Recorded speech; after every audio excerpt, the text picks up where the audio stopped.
Hi friends, Fathiha's വേൾഡിൻ്റെ പുതിയൊരു വീഡിയോയിലേക്ക് എല്ലാവർക്കും സ്വാഗതം. ഇന്ന് ഞാൻ ചിക്കൻ ഹോട്ട് ഡോഗ് വെച്ചിട്ടുള്ള ഒരു റെസിപ്പിയാണ് ചെയ്യാൻ പോകുന്നത് കേട്ടോ. അപ്പോൾ നിങ്ങളാരെങ്കിലും ഇതേപോലെ ചെയ്ത് കഴിച്ചിട്ടുണ്ടെങ്കിൽ ഒന്ന് കമൻ്റ് ഇടണേ. അപ്പോൾ ഇതാണ് നമ്മുടെ ചിക്കൻ ഹോട്ട് ഡോഗ്. നല്ല ടേസ്റ്റാണ് കേട്ടോ. പിന്നെ ചിക്കൻ കഴിക്കാത്തവരൊന്നും ഇത് കഴിക്കില്ല, കാരണം ഇത് ചിക്കന് മിക്സായിട്ട് വരുന്നതാണ്. നല്ല ടേസ്റ്റിയാണ് ഇത് കഴിക്കാൻ വേണ്ടിയിട്ട്. ഇത് പല രീതിയിൽ നമുക്ക് ഉണ്ടാക്കാവുന്നതാണ്. ഇത് ചില്ലി ആക്കിയിട്ടും അതേപോലെ നമുക്ക് ഈ ബണ്ണിൽ മിക്സ് ആക്കിയിട്ട് അങ്ങനെ പല രീതിയിലും കഴിക്കാം കേട്ടോ. അപ്പോൾ ഇത് കുക്ക് ചെയ്തിട്ടാണ് കഴിക്കുന്നത്.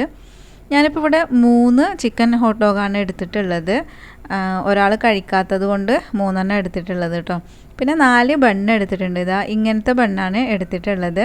നീളത്തിലുള്ള സൂപ്പർ മാർക്കറ്റിലോ ഒക്കെ പോകുമ്പോൾ ഈ ചിക്കൻ ഹോട്ട് ഡോഗും ഇങ്ങനത്തെ ബണ്ണും ഒരുമിച്ച് വാങ്ങിക്കാൻ കിട്ടും കേട്ടോ.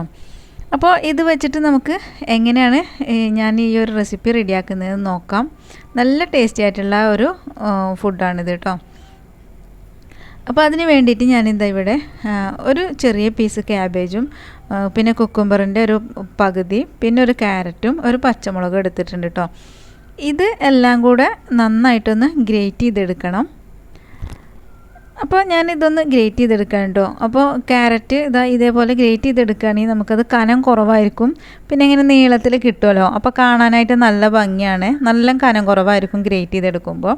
നല്ല ടേസ്റ്റാണ് കേട്ടോ ഇതിങ്ങനെ ഉണ്ടാക്കി കഴിക്കാൻ വേണ്ടിയിട്ട്. അപ്പോൾ ഞാൻ ഇതേപോലെയാണ് ഗ്രേറ്റ് ചെയ്തെടുക്കുന്നത്. അപ്പോൾ ഇത് മുഴുവനായിട്ടൊന്ന് ഗ്രേറ്റ് ചെയ്തെടുത്തിട്ട് വരാം.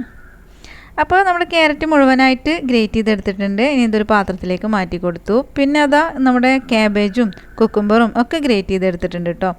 നമുക്ക് ഈ പച്ചമുളകൊന്ന് ചെറുതായി മുറിച്ചെടുക്കാം. നല്ല കനം കുറച്ചിട്ട് ചെറിയ ചെറിയ പീസായിട്ട് എടുക്കുക. അത് നല്ല എരിവുള്ള പച്ചമുളകായതുകൊണ്ടാണ് 1 എടുത്തിട്ടുള്ളത്. നിങ്ങൾക്ക് ആവശ്യത്തിന് ചേർക്കാവുന്നതാണ്. പിന്നെ ഇതിലേക്കൊരു 1/2 ടീസ്പൂണ് പെപ്പർ പൗഡർ ചേർത്ത് കൊടുക്കുന്നുണ്ട്. അതേപോലെ ഇതിലേക്ക് ആവശ്യത്തിനുള്ള ഉപ്പ്, ഒരു 1/2 ടീസ്പൂണോളം ഉപ്പും കൂടെ ഇതിൽ ചേർത്ത് കൊടുക്കുന്നുണ്ട്.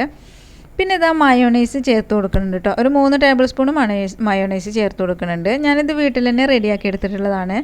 അപ്പോൾ മുട്ട ഇല്ലാണ്ട് എഗ്ലെസ് ആയിട്ടുള്ള മയോണൈസ് എങ്ങനെ റെഡിയാക്കുക എന്നുള്ളത് നമ്മൾ ചാനലിൽ മുമ്പ് അപ്ലോഡ് ചെയ്തിട്ടുണ്ട് കേട്ടോ. അപ്പോൾ അതിൻ്റെ ലിങ്ക് ഞാനിവിടെ ഡിസ്ക്രിപ്ഷൻ ബോക്സിലും അതേപോലെ തന്നെ മുകളിൽ കാർഡിലും കൊടുക്കാം. ഇപ്പോൾ ഒരു 1.5 ടേബിൾ സ്പൂണ് ടൊമാറ്റോ കെച്ചപ്പും കൂടെ ചേർത്ത് കൊടുക്കുന്നുണ്ട്. ടൊമാറ്റോ കെച്ചപ്പോ സോസോ എന്തായാലും നിങ്ങൾക്ക് ചേർത്ത് കൊടുക്കാവുന്നതാണ്. ഇനി ഇത് ഒരു മീഡിയം സൈസ് സവാള ചെറുതായിട്ട് കട്ട് ചെയ്തെടുത്തിട്ടുള്ളതും കൂടെ ചേർത്ത് കൊടുക്കുക. അതിനുശേഷം ഇതെല്ലാം കൂടെ നന്നായിട്ട് മിക്സാക്കി എടുക്കുക കേട്ടോ. നമ്മൾ കുരുമുളക് പൊടിയും അതേപോലെ ഉപ്പും സോസും എല്ലാം നമ്മുടെ ഈ വെജിറ്റബിളിൽ നന്നായിട്ട് മിക്സായി വരണം. അപ്പോൾ അതിന് വേണ്ടിയിട്ട് നന്നായിട്ടൊന്ന് മിക്സാക്കിയിട്ട് ഇത് മാറ്റി വെക്കാം. പിന്നെ ഇത് നമ്മൾ കുക്ക് ചെയ്തെടുക്കണമൊന്നും ഇല്ല കേട്ടോ. ഇത് കുക്ക് ചെയ്യാണ്ട് ഇങ്ങനെയാണ് ഉപയോഗിക്കുന്നത്. അപ്പോൾ ഇതെല്ലാം മിക്സാക്കി എടുത്തിട്ടുണ്ട്. ഇനി ഇത് മാറ്റി വെക്കാം. ഇനിയിപ്പോൾ ഞാനൊരു പാൻ അടുപ്പത്ത് വെച്ചിട്ടുണ്ട്. അപ്പോൾ പാൻ അടുപ്പത്ത് ചൂടായി വരുന്ന ആ ഒരു സമയത്ത് നമുക്കിതാ ഈ ഒരു ബണ്ണുണ്ടല്ലോ, ഇതിനെ നടുക ഇങ്ങനെ മുറിച്ച് കൊടുക്കുക. കത്തി വെച്ചിട്ട് ഇങ്ങനെ മുറിച്ചെടുക്കുക കേട്ടോ.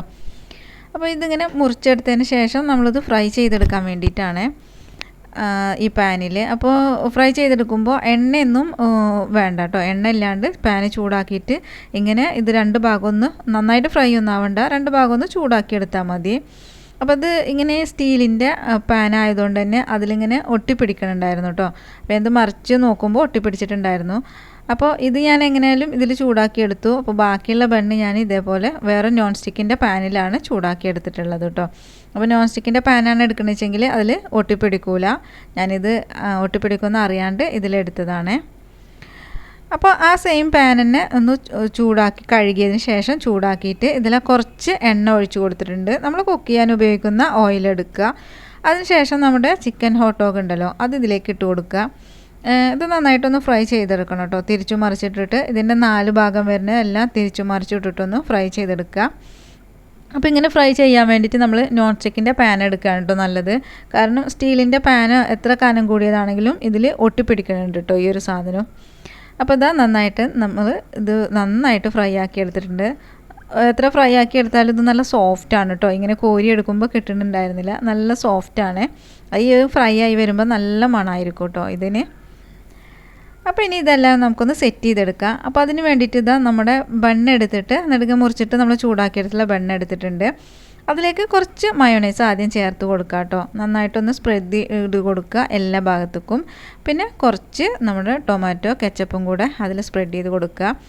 അതിനുശേഷം നമ്മൾ മിക്സാക്കി വെച്ചിട്ടുള്ള ആ വെജിറ്റബിൾസ് ഉണ്ടല്ലോ, അത് ആവശ്യത്തിന് ഇതിലേക്ക് ചേർത്ത് കൊടുക്കുക. ഒരുപാട് ചേർത്ത് കൊടുക്കരുത്, അപ്പോൾ നമുക്ക് കഴിക്കുമ്പോൾ നമുക്കത് കഴിക്കാനായിട്ട് ബുദ്ധിമുട്ടായിരിക്കും. ആവശ്യത്തിന് ചേർത്ത് കൊടുക്കുക കേട്ടോ. ഇത് ബണ്ണിൻ്റെ 2 സൈഡിലേക്കും ആക്കി കൊടുക്കണം കേട്ടോ. ഇത് നന്നായിട്ട് ഇങ്ങനെ ആക്കി കൊടുക്കുക. മയോണൈസും കെച്ചപ്പൊക്കെ നിങ്ങളുടെ ആവശ്യത്തിന് ചേർക്കാവുന്നതാണ്. എന്നിട്ട് നമ്മുടെ ചിക്കൻ ഹോട്ട് ഡോഗില്ല ഫ്രൈ ചെയ്ത് വെച്ചിട്ടുള്ളത് അത് ഇതിൻ്റെ നടുവിലേക്ക് വെച്ച് കൊടുക്കുക. അതിനുശേഷം ഇതിൻ്റെ മുകളിലായിട്ട് കുറച്ച് മയോണൈസും അതേപോലെ നമ്മുടെ ടൊമാറ്റോ കെച്ചപ്പും കൂടെ ആക്കി കൊടുക്കുക കേട്ടോ. അങ്ങനെ വേണമെന്നുണ്ടെങ്കിൽ മാത്രം ആക്കി കൊടുത്താൽ മതി. ഇതിൻ്റെ അകത്തുള്ളതൊക്കെ ഇതിൽ മിക്സ് ആവും. അപ്പോൾ നല്ല ടേസ്റ്റാണ് കേട്ടോ ഇതിങ്ങനെ കഴിക്കാൻ വേണ്ടിയിട്ട്. കുട്ടികൾക്കൊക്കെ ഒരുപാട് ഇഷ്ടപ്പെടുന്ന നല്ലൊരു ടേസ്റ്റി ആയിട്ടുള്ള ഒരു ഫുഡാണ് കേട്ടോ ഇത്. നന്നായിട്ട് പെട്ടെന്ന് റെഡിയാക്കി എടുക്കുകയും ചെയ്യാം. വൈകുന്നേരം കുട്ടികൾക്ക് സ്കൂളിൽ നിന്ന് വരുമ്പോഴൊക്കെ ഇങ്ങനെ റെഡിയാക്കി കൊടുക്കുകയാണെങ്കിൽ നല്ല ഇഷ്ടമാവും കേട്ടോ. പിന്നെ ഇവിടെ വെജിറ്റബിളൊന്നും ഇല്ലാണ്ട് ചൂടാക്കിയിട്ടുള്ള ബണ്ണിലേക്ക് നമ്മുടെ ചിക്കൻ ഹോട്ട് ഡോഗ് മാത്രം വെച്ചിട്ട് ഒരാൾക്ക് ഉണ്ടാക്കിയിട്ടുണ്ട് കേട്ടോ. ആൾക്ക് വെജിറ്റബിളൊന്നും വേണ്ടാന്ന് പറഞ്ഞതുകൊണ്ടാണ്. അപ്പോൾ ടേസ്റ്റി ആയിട്ടുള്ള ചിക്കൻ ഹോട്ട് ഡോഗ് ഇവിടെ റെഡി ആയിട്ടുണ്ട്. ഇത് നമുക്ക് ചില്ലി ആയിട്ടോ അങ്ങനെയൊക്കെ ഉപയോഗിക്കാവുന്നതാണ് കേട്ടോ. നല്ല ടേസ്റ്റിയാണ്. അപ്പോൾ നിങ്ങൾക്ക് വീഡിയോ ഇഷ്ടമായിട്ടുണ്ടെങ്കിൽ ഒരു ലൈക്ക് ചെയ്യുക. അതേപോലെ നമ്മുടെ ഈ ചാനൽ ആദ്യമായിട്ട് കാണുകയാണെന്നുവെച്ചെങ്കിൽ ഒന്ന് സബ്സ്ക്രൈബ് ചെയ്ത് സപ്പോർട്ട് ചെയ്യാം. ഒരുപാട് നല്ല നല്ല വീഡിയോസൊക്കെ നമ്മുടെ ചാനലിലുണ്ട്. ഇൻഷാ അല്ലാഹ് നമുക്ക് മറ്റൊരു വീഡിയോ ആയിട്ട് കാണാം. Thank you for watching.